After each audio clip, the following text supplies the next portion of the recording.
So Gary, how old were you the first time you did this? All right. So first off, I was 27, maybe 28 years old. Wait. Hold on. There were no formal federal charges. Did this ruin your reputation? This is a big risk. It actually ended up building my reputation and my brand for me.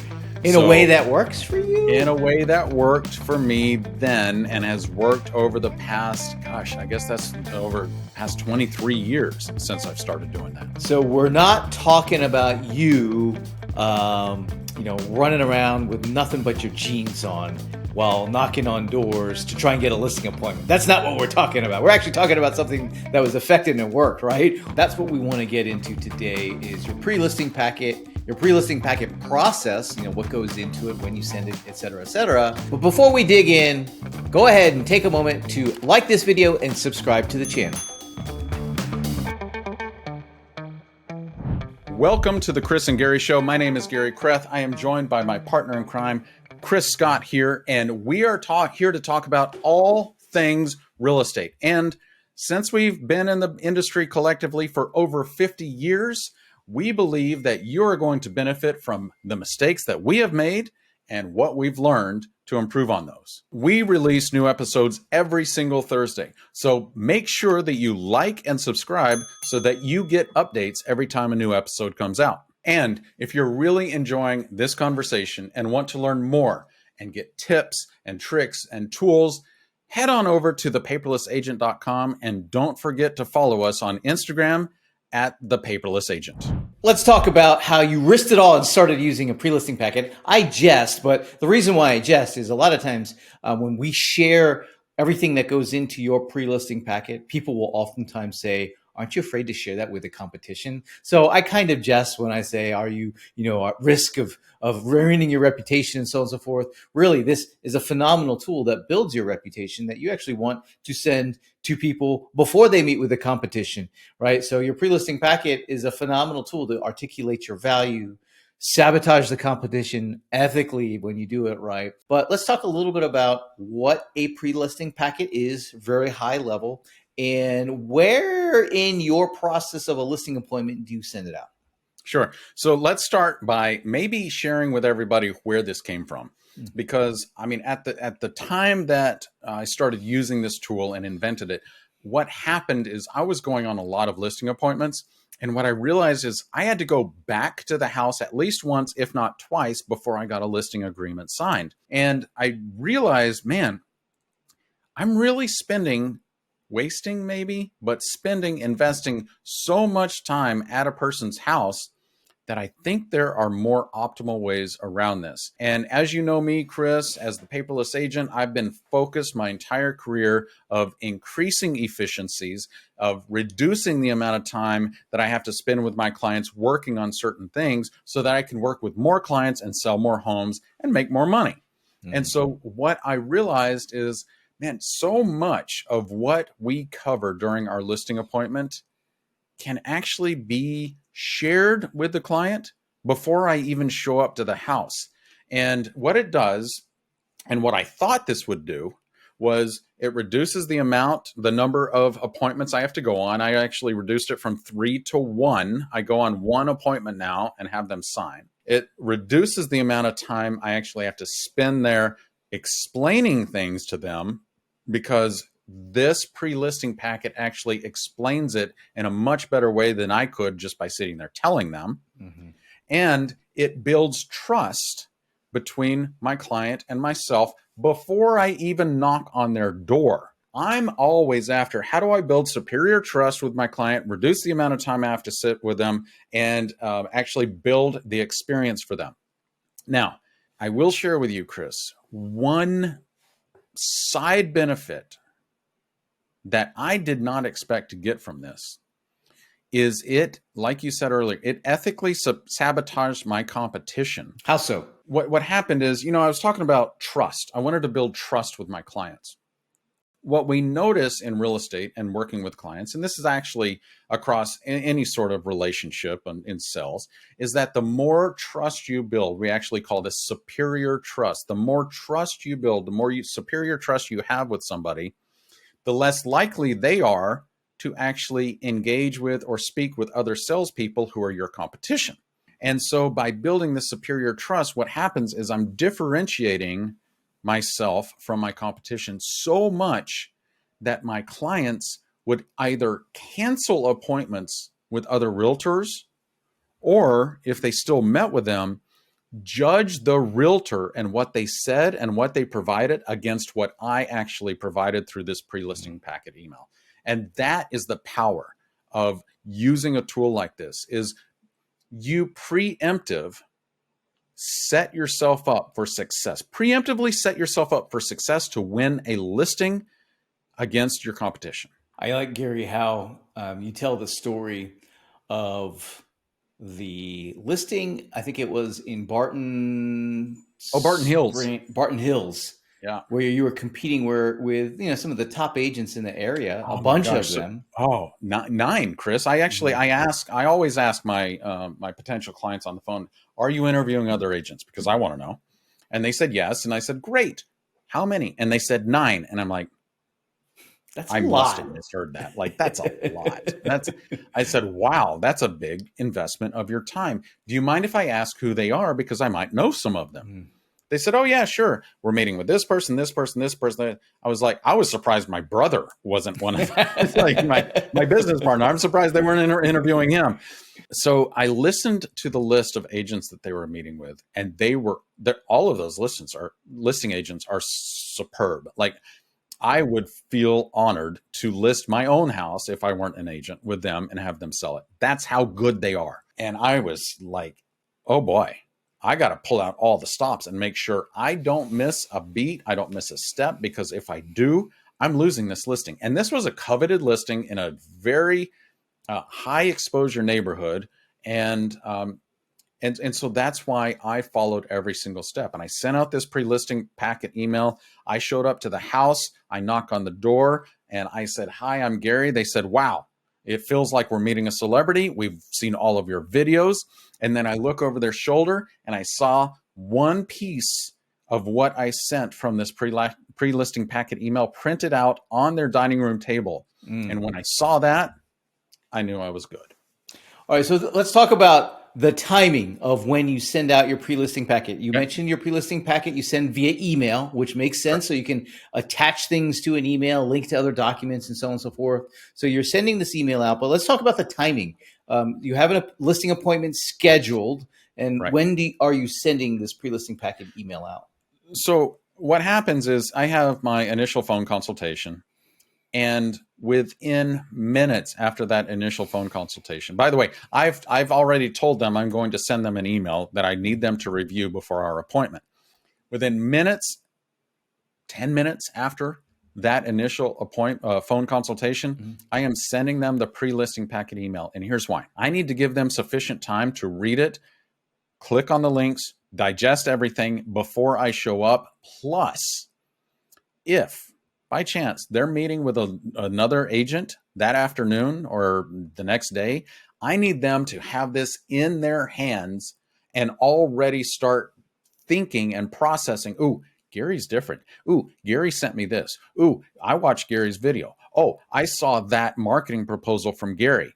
And this agent that we're meeting with today didn't do any of those things. That's what I'm talking about, of differentiation, building superior trust, and ethically sabotaging your competition. Excellent. So we've got your pre-listing packet email, and there are 3 primary components to it, right? There's 3 Yes.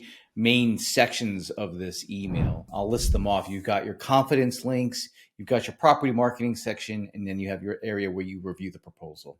Let's talk about each one of these main important parts of this pre-listing packet email that you're sending out. So first part is confidence links, which is just links to videos that you've recorded.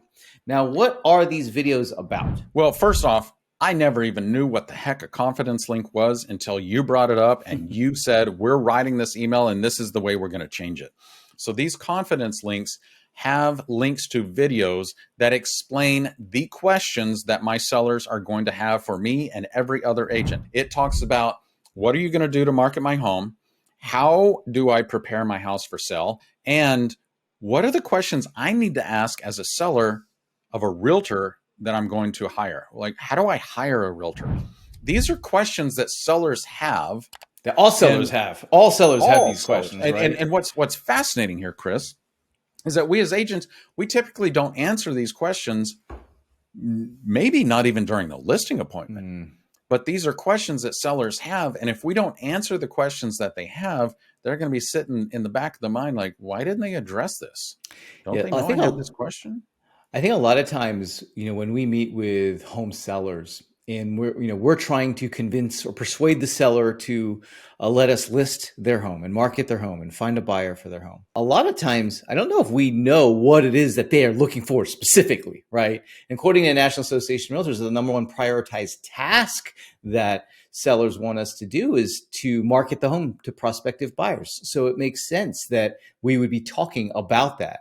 But they may not know to ask these questions. They have the questions, but they may not know to ask them. They might They think might not know how to ask them. right. They don't want to offend you by saying, "Hey, what are the things I should be asking you?" Right? Like that's in your video about how to hire a realtor. You equip them with what are the questions that you should be asking me and any other agent that you're going to interview. That's helping them. That's a question that serves them. And what better person than to come from you, right? Where you get to dictate what the criteria is going to be.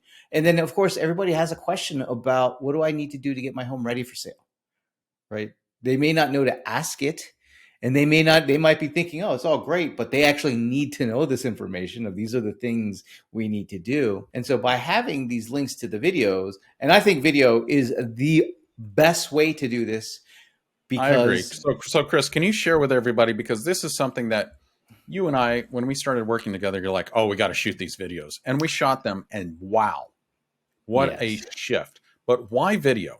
Well, in a lot of cases, your prospective customer really doesn't know what it's going to be like to work with us. Think about it. We're service professionals. And so the product that they get is a fruit of what we do. It's what we're going to do for them, right? So we are service professionals.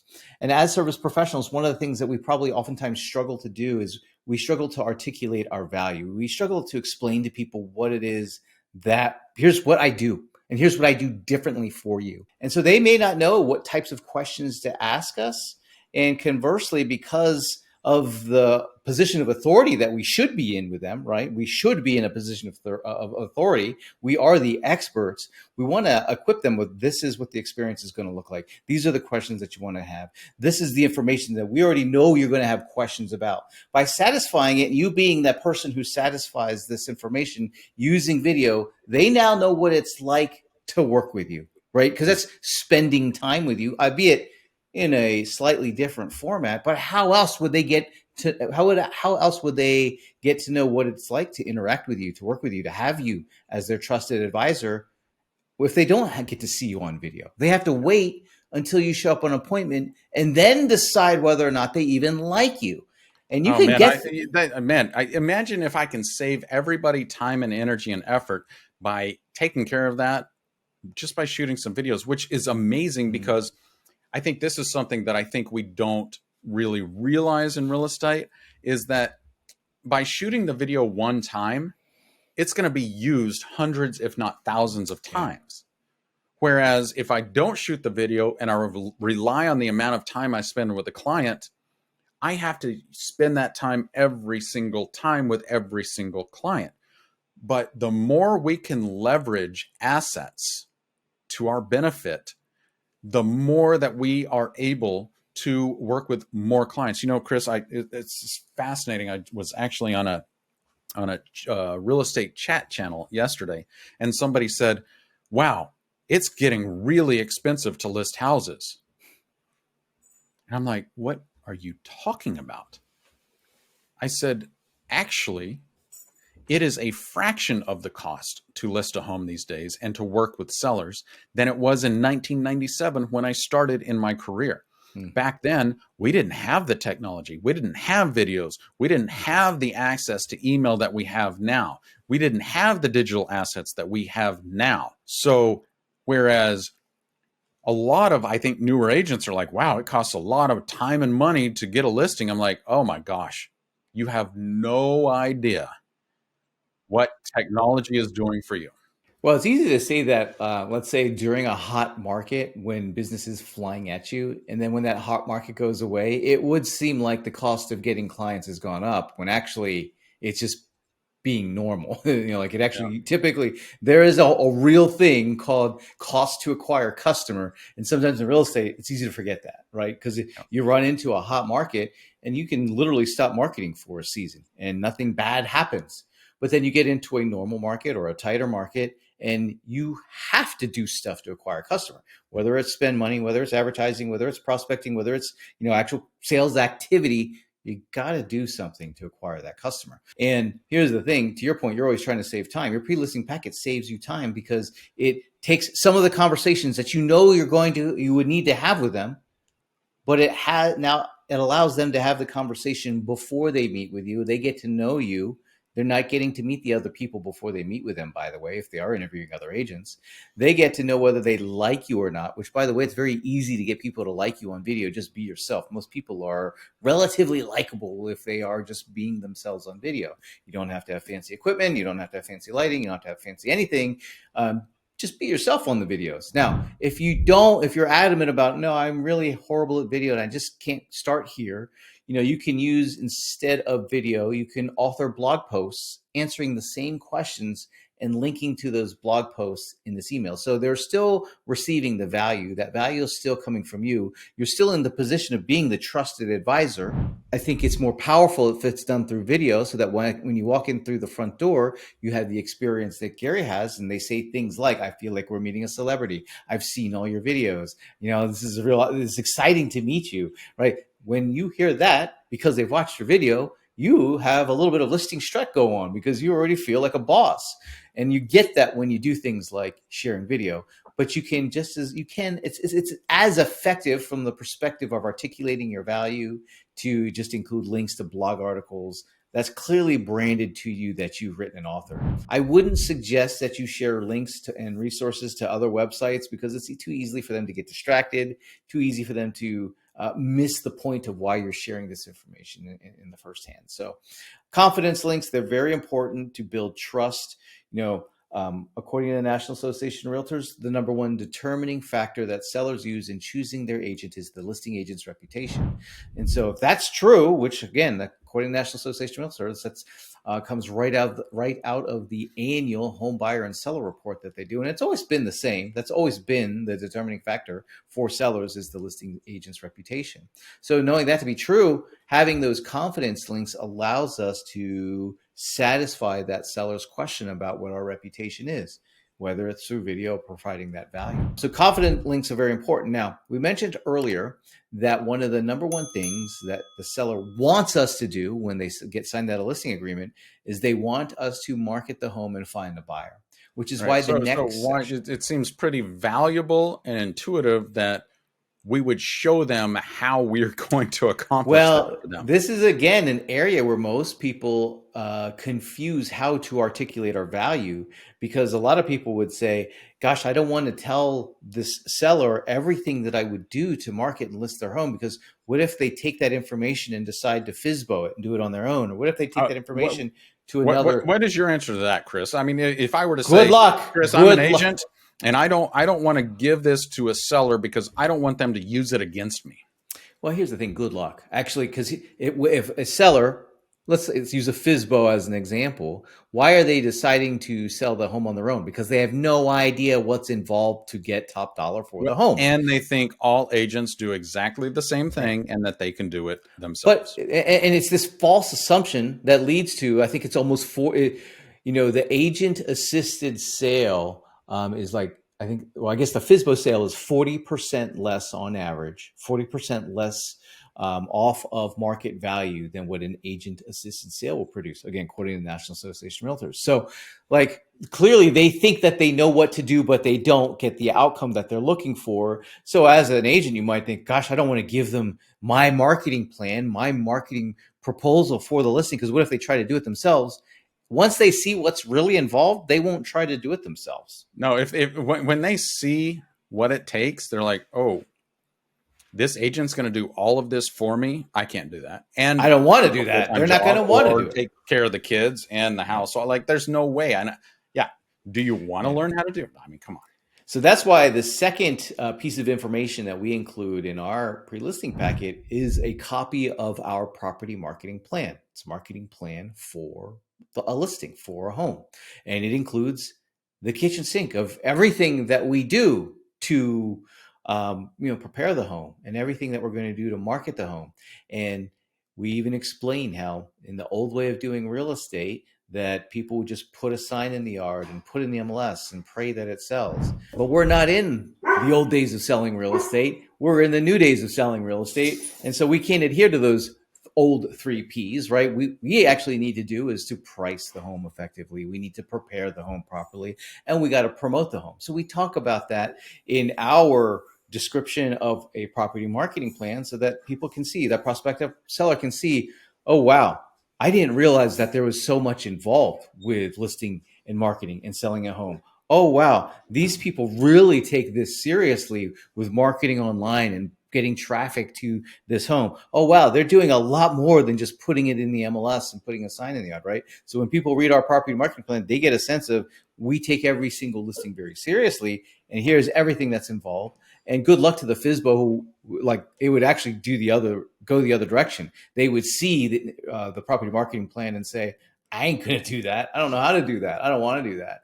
And then, unfortunately, a lot of your competition might run into it, and you know what? They're going to say the same thing. I don't want to do all that. Can't I just put in the MLS and it sell itself? And if it doesn't sell, I'll just come back and hit them up for a price reduction, right? And so that's the thinking that they have. But that's not obviously the promises that we're making to sellers. We're making a very different promise, and we're showing them through our property marketing plan how we go about getting the results and the outcome that we do. We say that we invite the competition because we know that it'll send them home crying. And that is how we ethically sabotage the competition, by the way. We've reset the standard and expectation on what that seller's looking for from other agents by providing them with all this confidence links with our property marketing plan, explaining to everybody exactly what we do. Recently, in your pre-listing packet, the third part of your pre-listing packet, Gary, you've changed it up. In the past, you used to do this thing, and we'll get into what you used to do just in case someone wants to use the old version. But Sure. these days, you now include, and I was surprised that you decided to go this direction, but you included something that normally people only see during the listing appointment. Yeah. Yeah. So in real estate nomenclature, this is called the listing presentation. I call it the marketing proposal. And so the reason I actually started including this was to further separate and distance myself from my competition, to stand out from the competition, to build further trust with my client.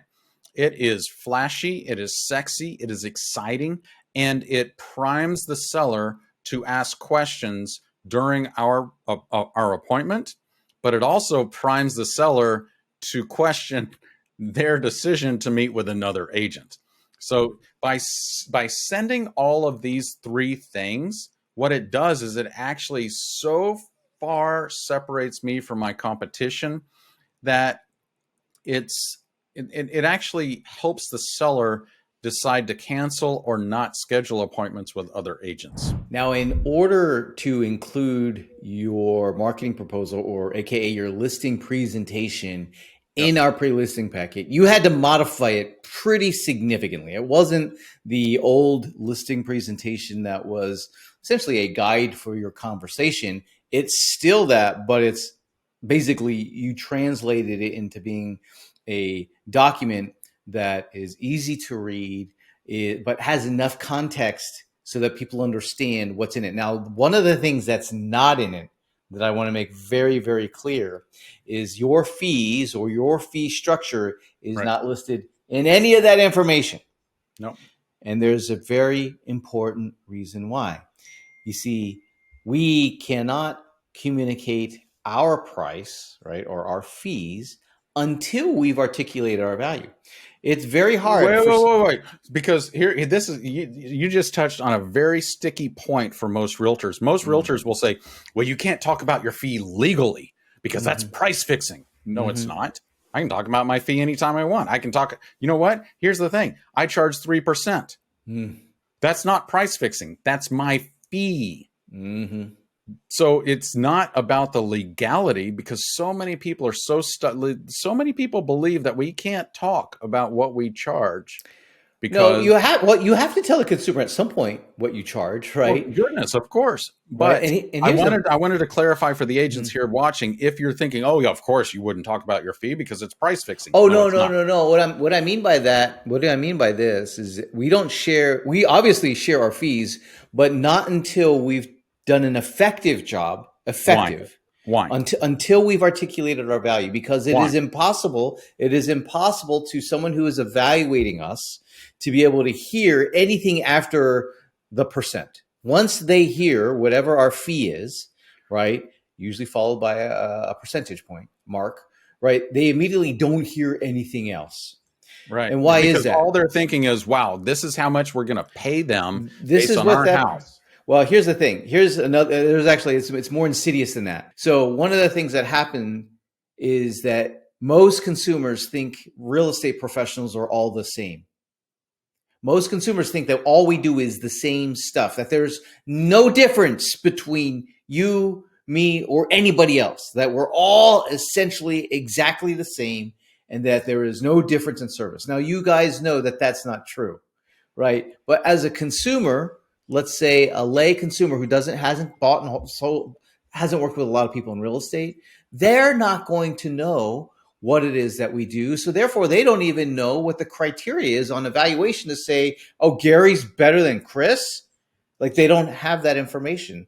So because they're coming at it with almost a disability in that sense, right? They're coming at us with incomplete information on what it is that we do. So if we share, here's what our fee structure is, and then try to explain it, it's too late. All they heard is, this is what you charge, and I'm moving on Right. to So find at someone that else. point, Chris, would you agree that you're trying to justify what you charge instead of explaining to them how we are going to take care of them?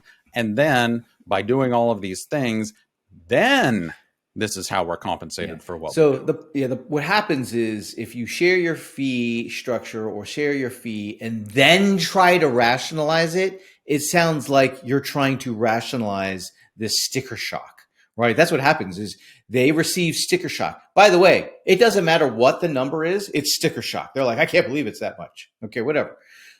So what happens is all they're doing is you share their fee, they're sticker shocking it because they're trying to do the math in their head. They're like, well, what's that percent times what I think my home is worth?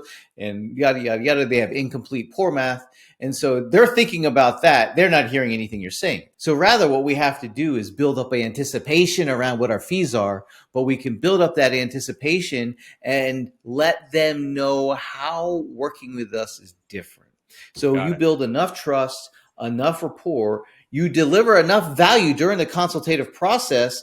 And much like working with a doctor, they're not going to ask the doctor to reduce their fees, right? They have respect for the authority of the doctor. They have respect for the information of the doctor and what they're going to communicate and what they say the plan is going to be. And when we do the same process of building that trust and then providing a good consultation and a good experience, if we've checked all the boxes in terms of value articulation, when we share the fee, they're surprised at how little we're charging because they're like, I don't care what you charge. I need to work with you. You're the only person I truly trust to work with. And likely, as you become more seasoned and experienced with this, you are not going to find people asking you to hit you up on your fees. It happens less and less than frequently because you've already articulated your value. It is better to handle something like value articulation at the forefront instead of trying to handle objections because you failed to articulate your value before it became a problem. And so that is why, when we share all three pieces of this information,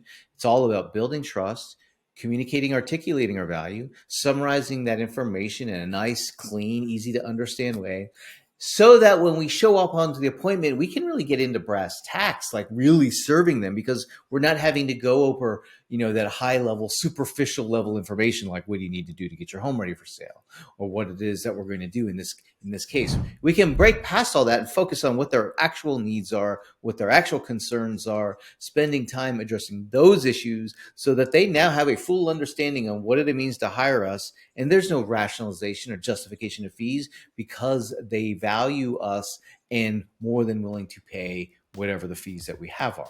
Obviously, they have to be reasonable. But that's very subjective and is up to you as the individual what you want to charge. And so that is why we include the things that we do in our pre-listing packet, and we find that it saves a tremendous amount of time, gets us a lot more opportunity, and really builds that brand as the listing expert agents in our marketplace. So we hope you really enjoyed learning from us about our 3-part pre-listing packet email. If you like this, make sure that you share this with friends. Make sure that you like the video, and make sure that you subscribe to our channel so that you can get updates on our next video. And with that, we look forward to seeing you on our next episode.